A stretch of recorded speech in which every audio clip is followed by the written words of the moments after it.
Assalamualaikum warahmatullahi wabarakatuh. Bismillah, alhamdulillah, la haula wa la quwata illa billah, amma ba'du. Anak-anakku sekalian, pada kesempatan kali ini kita akan belajar tentang masalah hadas, najis, dan juga tata cara mensucikannya. Baiklah anak-anak,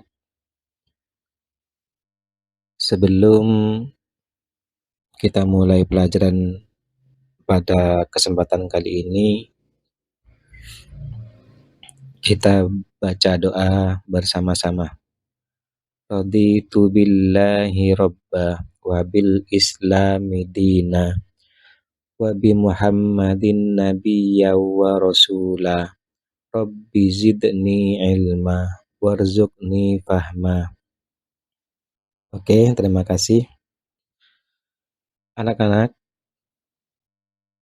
kita mulai dari tentang masalah macam-macam hadas. Hadas adalah istilah dalam Islam yang merujuk pada kondisi ketidakmurnian atau keadaan yang mengharuskan seseorang untuk melakukan wudhu sebelum melakukan ibadah tertentu seperti sholat atau menyentuh mushaf. Terdapat beberapa jenis hadas, yaitu yang pertama adalah hadas besar atau disebut dengan hadas akbar. Hadas ini merupakan kondisi yang membutuhkan mandi besar atau guslun untuk membersihkan ketidakmurnian. Contoh hadas besar antara lain berhubungan dengan suami istri atau mimpi basah yang disebut dalam ilmu fikih itu ihtilam. Terus haid. Selanjutnya untuk hadas kecil atau dalam istilah fikih disebut dengan hadas asghari, merupakan kondisi yang memerlukan wudhu untuk membersihkan ketidakmurnian. Contoh, hadas kecil ini meliputi buang angin, buang air kecil, dan sentuhan kulit dengan lawan jenis yang tidak ada penghalang atau yang disebut dengan aurah. Jadi hadas ini adalah satu konsep dalam agama Islam yang mengatur tata cara ibadah dan kebersihan pribadi dalam kehidupan sehari-hari. Ibadah yang dilakukan dalam keadaan bersih dan bebas dari hadas dianggap itu sah dan diterima oleh Allah.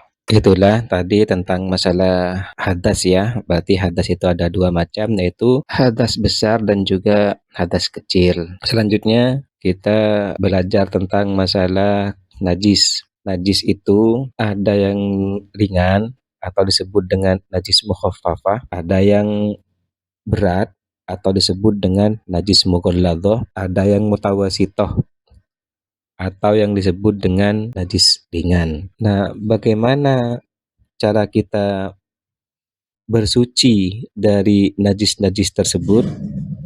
Berikut akan saya jelaskan cara-cara tentang bersuci dari najis, baik itu najis mughalladhah, najis muhaffafah, ataupun juga najis mutawasithah.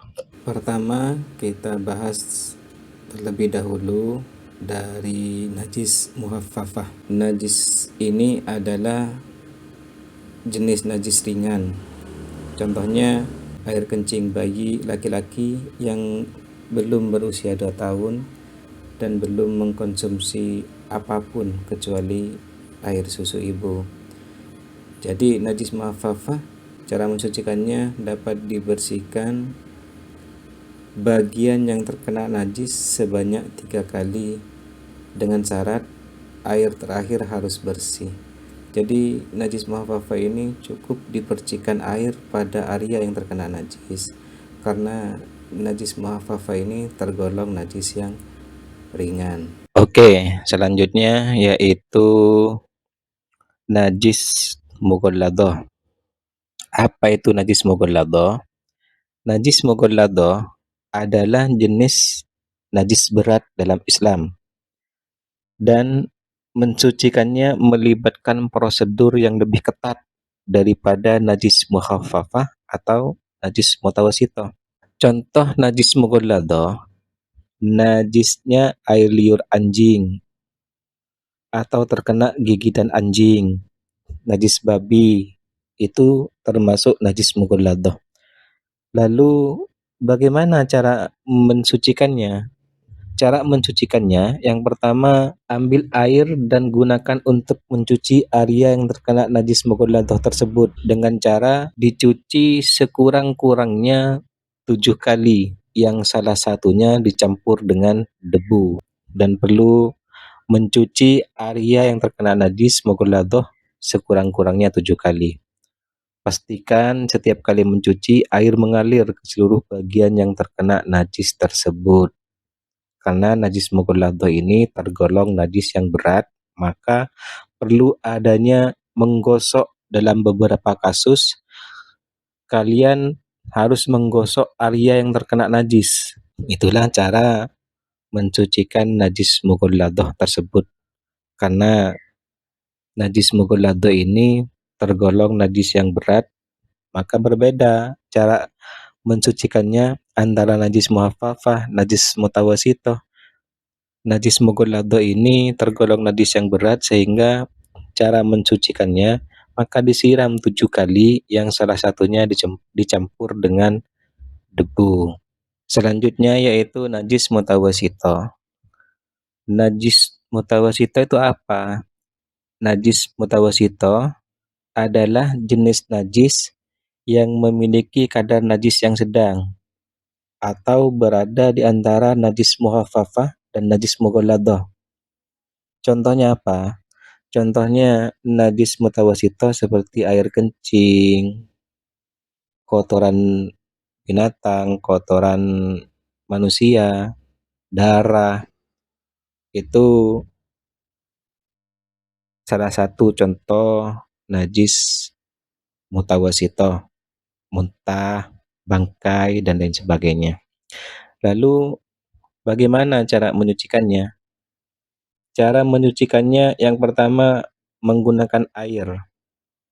Menggunakan air, disiram tempat yang terkena najis. Pastikan najis tersebut hilang rasa, warna, dan baunya. Karena najis mutawasithah di sini najis yang sedang, tidak seperti najis muhaffafah yang kita contohkan sebelumnya. Maka di sini untuk memastikan bahwa najis tersebut suci, kalian perlu mengulangi proses mencuci dan memastikan area tersebut benar-benar bersih hingga kalian yakin bahwa najis tersebut telah betul-betul bersih. Demikianlah pelajaran pada kali ini tentang hadas, najis, dan juga tata cara mensucikannya. Mudah-mudahan bermanfaat buat kita sekalian. Saya akhiri.